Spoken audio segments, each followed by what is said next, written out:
Assalamualaikum warahmatullahi wabarakatuh. Perkenalkan, saya Bambang Rahmadi, mahasiswa Universitas Terbuka, Prodi Agribisnis, bidang minat komunikasi penyuluhan pertanian. Pada hari ini kami melaksanakan praktek unit 1 mata kuliah budidaya tanaman pangan. Khususnya kami memilih komoditi padi sawah. Pada praktek ini kami melaksanakan di Desa Lauree, Kecamatan Simelu Tengah, Kabupaten Simelu, Provinsi Aceh. Jadi praktek ini kami laksanakan pada lahan kelompok tani Galung Ralita di Desa Lauree.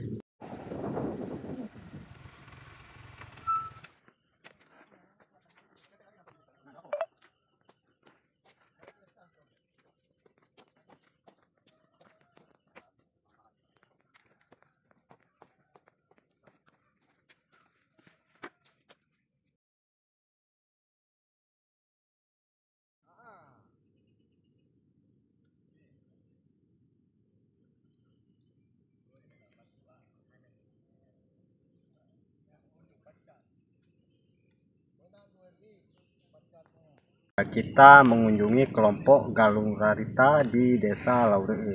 Kebetulan pada praktek kali ini setelah kita koordinasi dengan Kepala Balai Penyuluhan Pertanian Kecamatan Simelu Tengah, ini juga alhamdulillah kita ditemani sampai ke lapangan dengan Pak apa nih? Pak Herliansa, ya. Bambang Rahmadi. Ya. Dan juga kita ditemani oleh Ketua Kelompok Galung Ralita, Pak apa tadi Pak? Julkifar. Pak Julkifar. Dan di sini juga ada anggota kelompok atau petani yang melaksanakan budidaya komoditi padi sawah,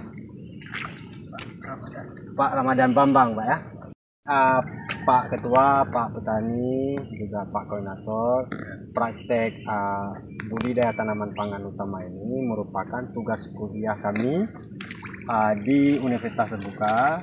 Jadi kami ingin menggali informasi pengetahuan agar nanti ke depan kami sebagai lulusan Universitas Terbuka ini memiliki kemampuan, memiliki ilmu pengetahuan tentang budidaya tanaman padi sawah. Jadi kami ini Pak Ramadan, kami bertanya nih sedikit mengenai ini varietas padi yang kita tanam sekarang ini apa Pak varietasnya? Varietas padi yang kita tanam sekarang, yang kita garap, varietas padi unggul yang namanya Pak? Namanya AGT 303 sama AMS 500. Ini termasuk varietas unggul Pak ya? Iya. Varietas unggul. Ini ada labelnya Pak? Label di kemasannya Pak? Label di kemasan ada. Warna apa Pak? Warna biru. Warna biru. Label warna biru. Kemudian untuk varietas ini apakah Bapak membeli di kios Saprodi yang ada di sini di sekitaran kota ini atau bantuan dari dinas atau dari balai? Siap. Ini varietas unggul AGT 303 ini kita peroleh dari toko online. Oh, dari toko online Pak ya? Online. Berarti dipesan bisa sampai ke Simelu Tengah? Siap. Itu berapa lama Pak kira-kira bisa sampai kemarin? Pemesanannya kira-kira dalam jangka waktu 1 minggu. 1 minggu sudah sampai di Simelu Tengah Pak ya? Proses perlakuan benih. Kalau benihnya sudah unggul, barang tentu perlakuan bapak-bapak di sini kan pasti unggul. Sebelum bibit ini Bapak semai, ini ada perlakuannya tidak? Misalnya memilih benih ataupun lain-lain Pak? Tidak, hanya menyemai langsung dari mulai perendaman langsung menyemai. Kalau untuk pemilihan benih itu tidak ada. Tidak ada Pak ya? Berarti setelah benih sampai kemudian direndam Pak ya? Direndam. Untuk merendam benih berapa lama Pak? Berapa Tiga jam? hari 3 hari Pak ya. 3 hari. Itu setelah direndam diapakan lagi Pak? setelah direndam ditiriskan, kemudian ditutup rapat Ya, sampai keluar kecambah. kecambahnya. Kemudian baru ditabur Baru di di- persemaian Pak ya. Persebaya. Untuk persiapan lahan persemaian, barang tentu kan kalau kita lihat di lapangan ini ada lahan yang memang khusus dibuat untuk persemaian benih. Untuk langkah-langkah proses penyemaian seperti biasa, kita memulainya dari mulai penyemprotan, kemudian pengolahan lahan, kemudian habis itu kita membuat bedengan kecil 4x6, baru kita melakukan penyemaian. Baru disemai Pak ya.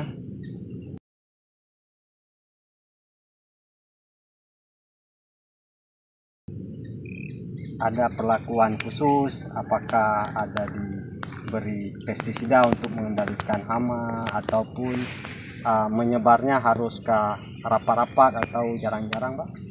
Kalau untuk perhatian khususnya tentu barangkali ada. Kalau untuk bibit yang sudah tumbuh, contohnya seperti pestisida untuk tidak diserang hama.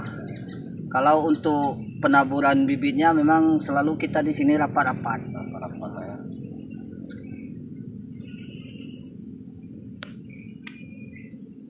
Baik Pak. Ini bibit kita atau bibit yang kita semai ini biasanya kalau di sini dia usia berapa hari atau berapa minggu baru kita pindah tanam Pak? Biasanya untuk pindah tanam mulai dari penyemaian bibit sekitar 15 hari 15 sudah hari. siap pindah tanam. 15 hari Pak ya. Ya, Baru kita pindah ke lahan budidaya seperti ini Pak ya. siap. Petani unggul. Oke, nah. Di lokasi kita sudah hampir selesai tanam Pak ya. Ya. Ini kami juga mau juga menimba ilmu nih dari Pak Ketua Kelompok. Ini untuk umur bibit tanaman kita seperti disampaikan Pak Ramadan tadi kan 15 hari setelah semai kita pindah Pak ya. Untuk jarak tanam berapa Pak? Jarak tanam 20 atau 25. 20 atau 25 Pak ya. Pola tanamnya Pak? Pola Legowo tanamnya atau biasa? Ada yang biasa, ada yang logo. Ada legowo. Yang nanam dangkal, ada yang dalam. Kalau di kelompok kita nih Pak, tanamnya gimana Pak? Cara tanamnya ada yang 3 cm, ada yang 2 cm. Oh, ada 3, ada yang 2 Pak ya. Kemudian untuk jumlah bibit nih Pak, ini satu lubang tanam nih berapa jumlah satu rumpun nih Pak? Ada yang 2, ada yang 3. Ada 2, ada yang 3 juga Pak ya. Berarti ini udah sesuai dengan anjuran Bapak-bapak penyuluh dari BPP nih Pak ya? Insya Allah.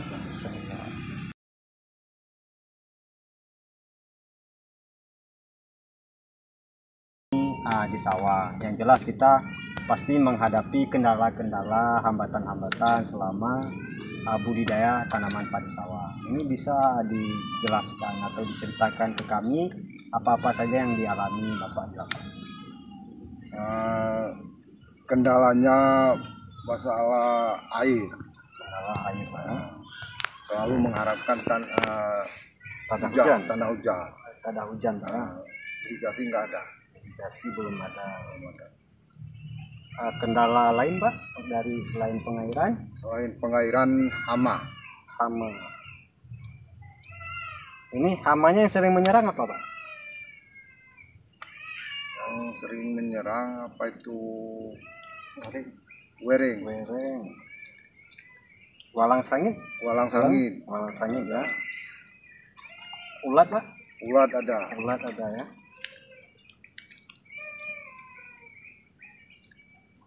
Kalau kendala lain Pak seperti asintan ataupun yang lain di lahan kita ini? Kalau ansirutan nggak ada kendala.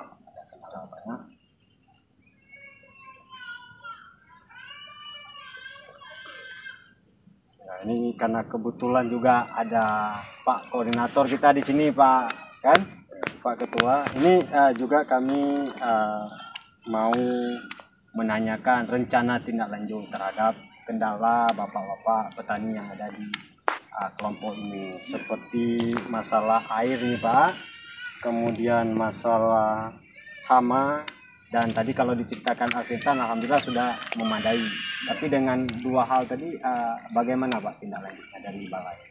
Jadi kalau dari balai Pak ini kan mengharapkan tanah hujan, kami sarankan ke petani, setiap datang hujan itu di atas setiap pematang itu membuat stok aliran air agar ke persawahannya mudah nanti di saat kemarau panjang.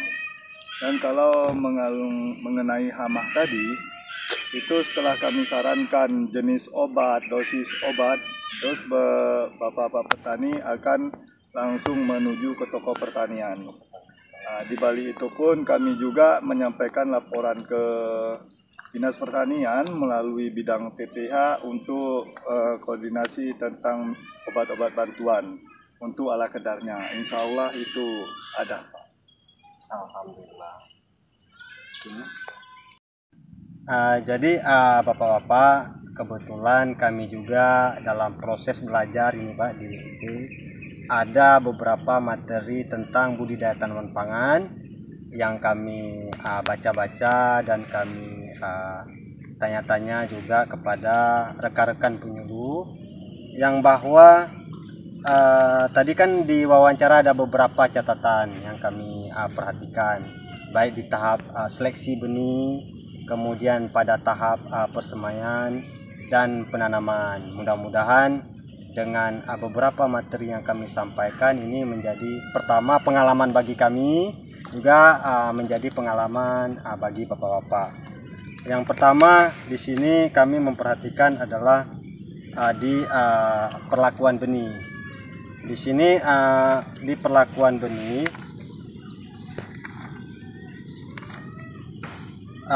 ada perlakuan untuk menseleksi atau memilih benih yang bernas atau benih yang memang bakal kita jadikan bibit, dan benih hampa, artinya memisahkan mana yang hampa, mana yang bagus, yang bernas. Salah satunya dengan perlakuan menggunakan air garam.